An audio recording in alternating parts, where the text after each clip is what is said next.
This is a Danner AP-20 linear diaphragm type of air compressor, and we're going to be replacing the diaphragm in it.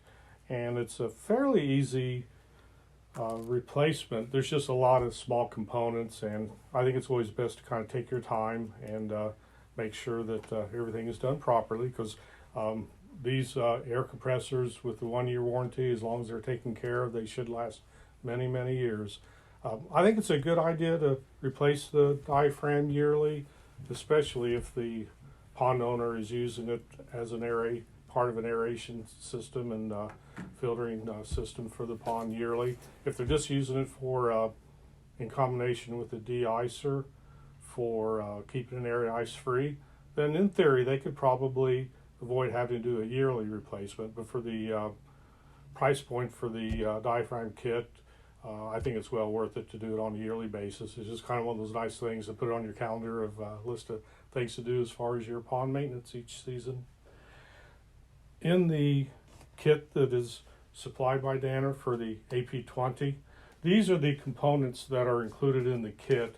There are extra parts depending on exactly the AP-20 that you're working with. Over the years they have changed a little bit, but for this AP-20, these are the components, the individual parts that are going to be needed to completely replace the diaphragm. And first thing to do is to remove the 4 screws that are on the bottom. And they do have a lock washer, so they shouldn't be secured too tightly. So you should be able to do it literally just with a standard screwdriver. For convenience, if you have a cordless screwdriver, these come in handy too. But either will work. And one good thing that I've noticed on these is that with each series of screws that you're removing for each individual task, the screws are all different, so it's not like, it's relatively easy not to mix up the screws for each individual component. All of these screws will be the same, and then once you get down to the actual diaphragm and the cartridge, all of these screws will be different from these. So it's a good way to remind that they are different. So not as easy to confuse them as with other types of compressors and I guess pumps. And then the next step is to remove this air line. And there's a little gasket here that you can remove either with a flathead screwdriver, which I will get, or you can use a putty knife. And actually, I like to use this putty knife and just remove it a little bit. And then you should be able to get that sleeve to work down the hose a little bit. That's the sleeve right there. And then you should be able to remove this carefully.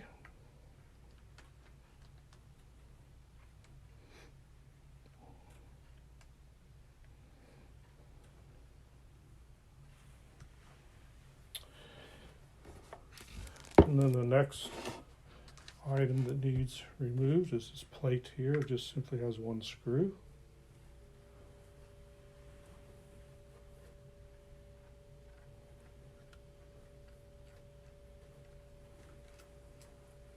It's nice to keep those 2 together.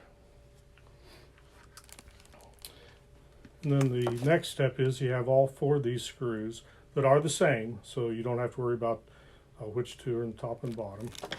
And they're again either a screwdriver or a cordless. I tend to use these.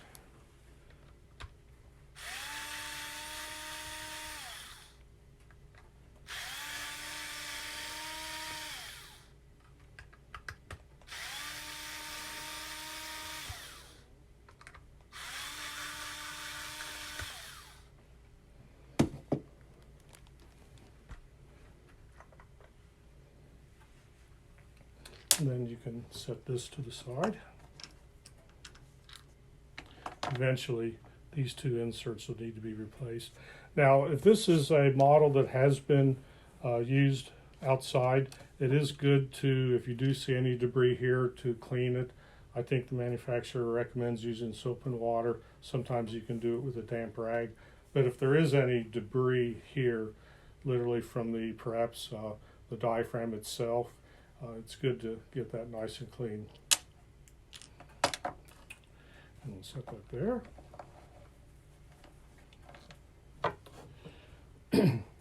And this is probably the smallest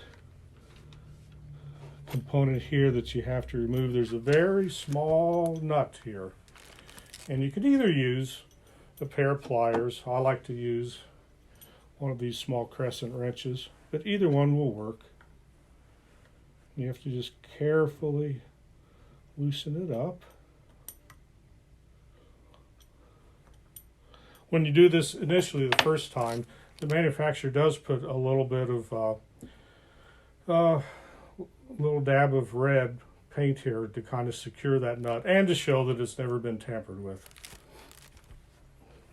So sometimes that makes it a little bit hard to remove initially the first time around. And then you should be able to loosen it with your hands, your fingers. Do it one more time.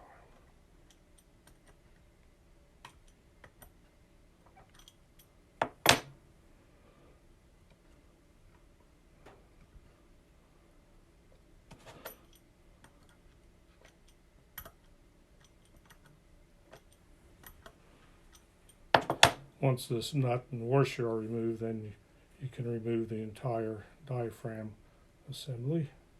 Small piece, keep track of it.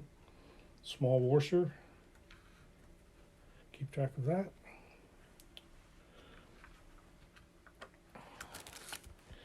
And then there's a plastic insert right here that sometimes can be a little hard to remove. There we go. And when it's put back, you need to line up these holes in with these little inserts right here. So put that there. And then this whole thing should come out.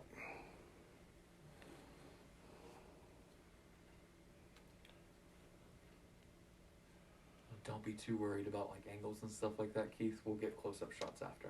Sure.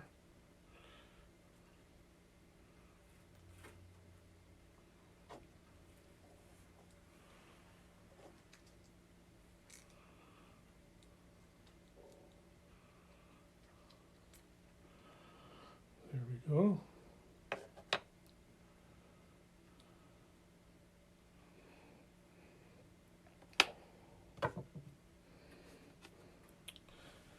So far, we have this part, these two membranes, this insert, and then these two inserts that are going to be part of the replacement kit for this one diaphragm.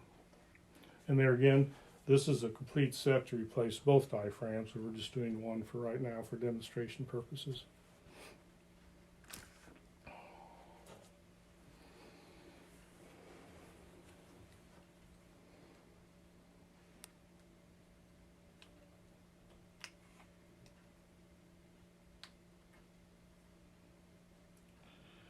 Carefully secure that.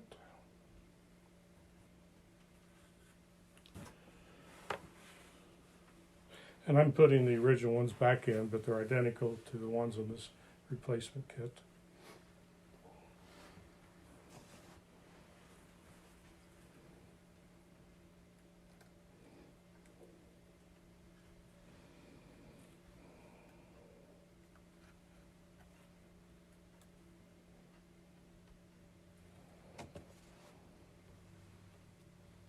Is that some sort of a friction bumper right there, that little plastic bit? Yeah, I think just to avoid having any unusual wear on the rubber membrane itself. And that clicks in there.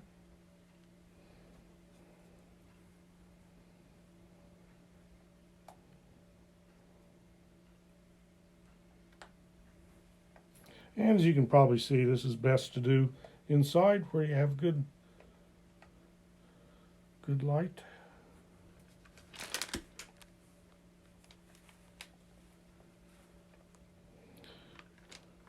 Make sure that lines up with those 4 little tabs. There again, this will line up with the 4 tabs.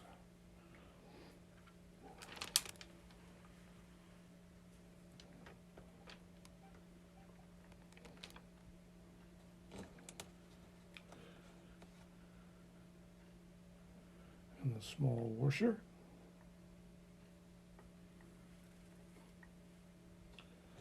And the nut. And there's very small threads on here, so you want to make sure that you insert it properly. Avoid cross-threading. Good point, Xander.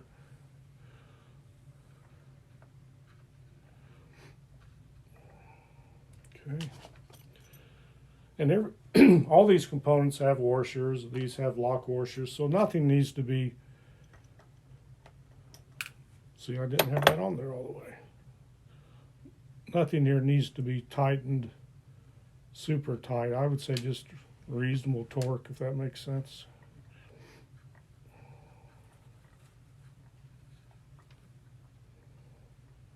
You could probably use some tweezers on that if you're having trouble, wouldn't you?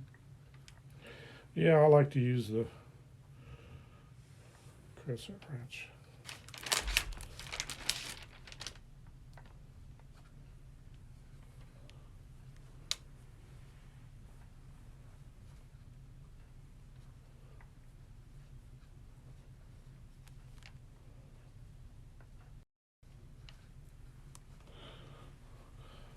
But either needle nose pliers or a small crescent wrench will work, or actually pliers, whatever you're more comfortable with. Could you use a small socket driver?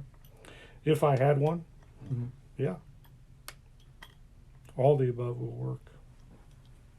Make socket drivers that small? Okay. It's Yeah. tiny.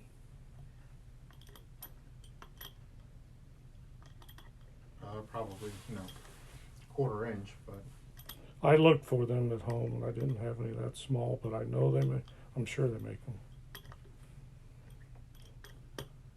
Sometimes this will kind of scratch it a little bit, so on a new unit, I'm just being extra cautious.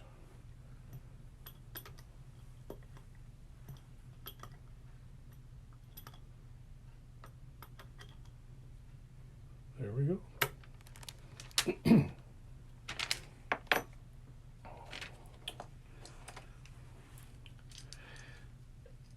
Now, there are 2, I believe they call them flappers, that you want to replace too.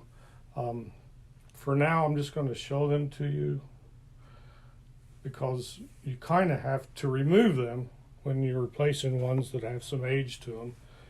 You have to get in there with some needle nose pliers and actually pull them out. And then to put the new one in, you insert into that center hole.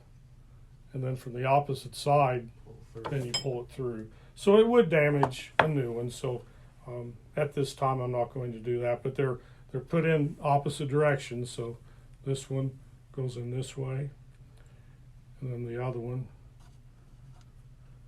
goes in like that. But you do have to pull it through with the needle nose pliers to get it to secure properly. These are called flappers. And you can see they're very, very small, so it is easy to scratch or score them a little bit when you're using pliers. to prevent air from moving backwards. Correct. Mm-hmm. And then there is an additional gasket here that at this time we're not going to replace, but it's for the bottom lower air chamber. It's right in here. And you do actually have to, well, if you're starting from scratch, you're actually going to have to remove 10 screws, but we've already removed these 4, so it would be 6 additional screws that have to be removed from this metal plate so the whole unit itself pops out. But it's 1, 2, 3, 4, 5, 6, yeah, 6 screws. And And there's another reason why I kind of like to use this. It's easy to get in there, but there's 6 of those. But at this time, we're not going to remove that. But that's what the gasket is for. That it helps to keep that air seal where the lower air chamber is. Sometimes I know a homeowner, when they get this, thinks that this goes over here. It looks like it could, but it doesn't. It actually goes in the very, very bottom. This seal does not come with the diaphragm replacement kit. And these seals here usually last a long, long time, especially if you're careful when you put the lid back on. You want to make sure it's seated well in that groove that goes across. Okay. Make sure this port is pointed in this direction. And I think we're ready to put this back. Before you screw it back in, would you want Yes. to reattach the inserts? You can do it either or. Okay. Yeah. But I'll go ahead. It might be visually, it might be easier to see it here now. They literally just pop right back in. No, we'll want a close-up shot of that little assembly when you guys go through it again. As you can see, there's just a lot of little things that need to be done. As long as you kind of take your time and go step by step, it usually goes pretty smooth. And I kind of like to do this before I insert this because you do put a fair amount of pressure sometimes on getting this to slide back in place, because you do want this to come as close as you can to the right here to the edge of the cartridge, so there's minimal amount of that port showing.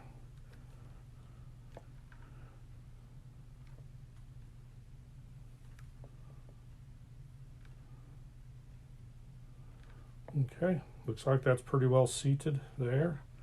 And then you can take that little extra sleeve and pull it there to the very end, just to, that's kind of an extra seal there. Okay. Then line up. There's a little extrusion right here. You want to kind of match that up with the little cutout that you see right there.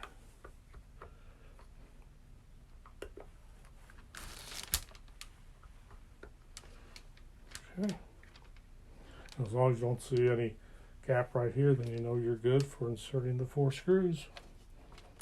And again, these have lock washers on them, so they don't have to be torqued to a great extent. But kind of just a reasonable pressure, reasonable torque is, I think, the best way to describe it. They don't have to be super tight, especially since they're going into plastic threads on the cartridge.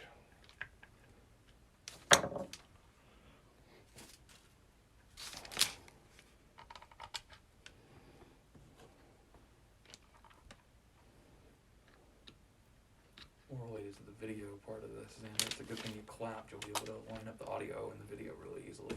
I want to clap at the end too. I had to start a new recording. Oh. Did we run over time? Just about. It's 15 minutes, right? Okay, I wasn't sure. I'm taking a little bit extra time because this is a new unit. Make sure it goes back on the shelf, yeah. Yep. And it's always kind of good to go from screw across diagonally like this rather than going around. I'm kind of like changing a tire on a car. There you go. Same thing. We are going to be opening this guy back up to get the close-up shot, Okay. so.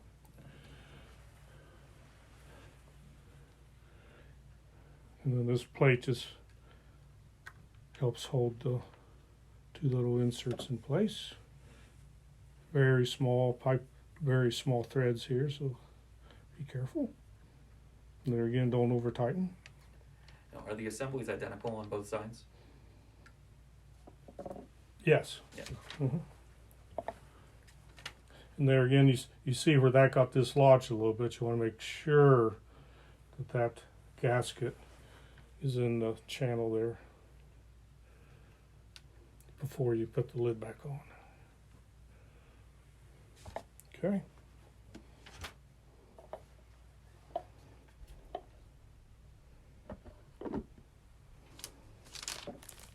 Hold the two securely so there's no movement in that gasket. And I think we're just about done.